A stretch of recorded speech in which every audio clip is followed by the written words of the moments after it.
The joy of being a one-car military family on the move. For this video, we'll go over how me and Grace both had individual cars and then downsizing to just one. So tap that thumbs up and let's send it.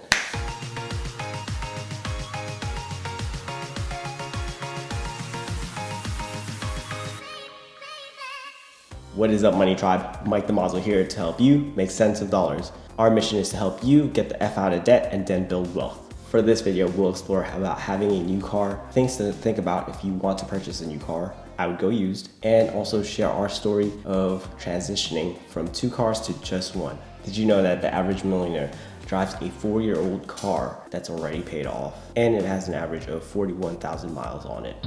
You yourself are worth somewhere in the vicinity of $9 or $10 billion today. I only say that because I've got a follow-up question. Okay. What's with the Honda? This is a perfectly good car. Word of advice to you is to definitely buy a used car instead of a brand new one, especially a used car that's 5 years or older. The reason being is buying a new car, as soon as you drive it off the lot, it loses 10% of its value. A car is a depreciating asset. Like I said, as soon as you drive it off the lot, it lost its value, and in the span of 5 years, it loses up to 60% of its value. Now, you could go with a leasing company. However, leasing companies already take that into account when they set their prices. This is important to you because gangster moves only, you want to have no auto loan. For me, the gangster move was paying off my CRZ back in 2015, and I don't intend to ever have an auto loan payment again. What if I make it as a YouTuber and buy a Tesla like every other YouTuber? I'd only have to pay $78 a month for a Tesla? No, I want that no car payment life. Meaning, if I'm at the stoplight and I'm the one like just waiting, the person asking for money is the one that's gonna give me money because they're like, you need this for your car. Like mentioned, having just one vehicle has made life simple, and that's what it's all about, is less clutter, less things to worry about. So at the time of having both our cars individually, insurance would be combined with his and hers. Gas would be double, having to fill up both Grace's car and my car when I go to work, when she goes to work. Then there's the upkeep cost of any oil changes her car needs to get, as well as mine. Now, I had to say goodbye to my car. The great thing since saying goodbye to the car is we just have to pay for one car for gas. Any upkeep maintenance cost is just for Grace's car. We opted to sell mine because it's already paid off, and Grace has the bigger car where we could fit Dobby, and going to the beach with the dog is very important.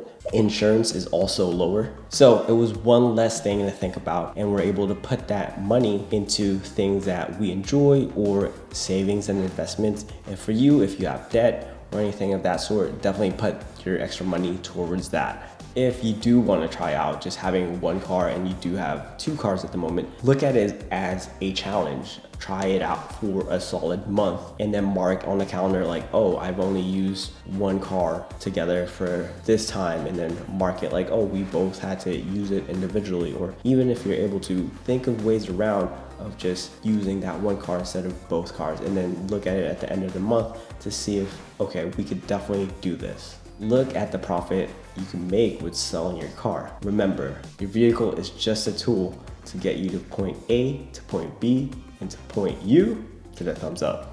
Way before I met Grace, I actually had two cars. With the two cars, it was a CRZ and the Mercedes-Benz. The Mercedes-Benz CLK was something I always wanted, and something I got when I came back from a long deployment. Bought it off of a coworker that was trying to get rid of it because they were transferring. For me, it seemed like a great move at the time because I was young, dumb, and thinking I was a baller by having two cars, one car to drive on the weekend, and then an everyday car. So when the time came that I realized like this was a dumb move and I should just sell it, I would ask people around me like what they thought. And you have to be mindful of the individuals in your team to think about, because at the time when I would talk to people like, what do you guys think about this? A lot of people was able to justify it and say, oh, you should keep that car. It's your trophy car. You made it. You're at this level ranked at this time in your career. And it made me realize even more, like I'm probably asking the wrong people. So I eventually ended up selling that Mercedes CLK,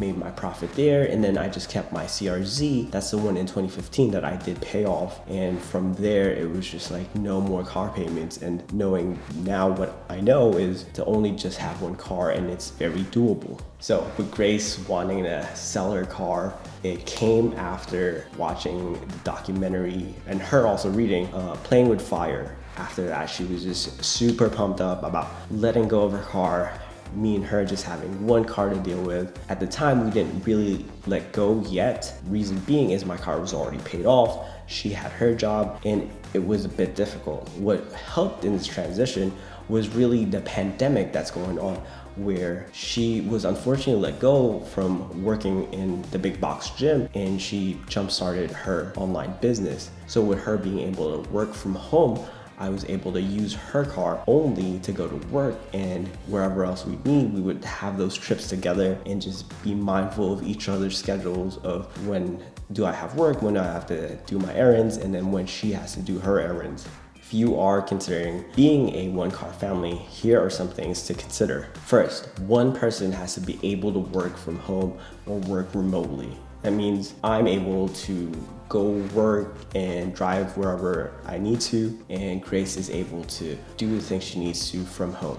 Second is, it's a plus if you're living in a central location. Down the street from us, just walking distance, is Trader Joe's, the post office, PetSmart, just different things that's within our reach. And it's been awesome to just walk around more and around the neighborhood to check out the different houses and places that's around us. Third, use public transportation if you need to, or even Uber. Plus points if you have the American Express, where they already give you Uber credits. Fourth is, say you do need a car or have a big trip and you don't want to put that many miles in your car, look into cheaper rental options such as Turo, Enterprise, or Hertz. Can't do Hertz. At Hertz, they were out of business. Since becoming a one-car family, we've been able to save like $300 a year on insurance. Registration is just one car. Smog, for my California viewers out there, is just for one car. And the upkeep is just for the maintenance of the Lexus. Thank you for watching. If you're interested in some free stocks, check out the descriptions from Webull to get you some free stocks. Gently tap that thumbs up for this video. Sound off in the comments below what kind of ride you drive. High five that subscribe if you haven't already. Stay legendary, and I'll see you in the next video.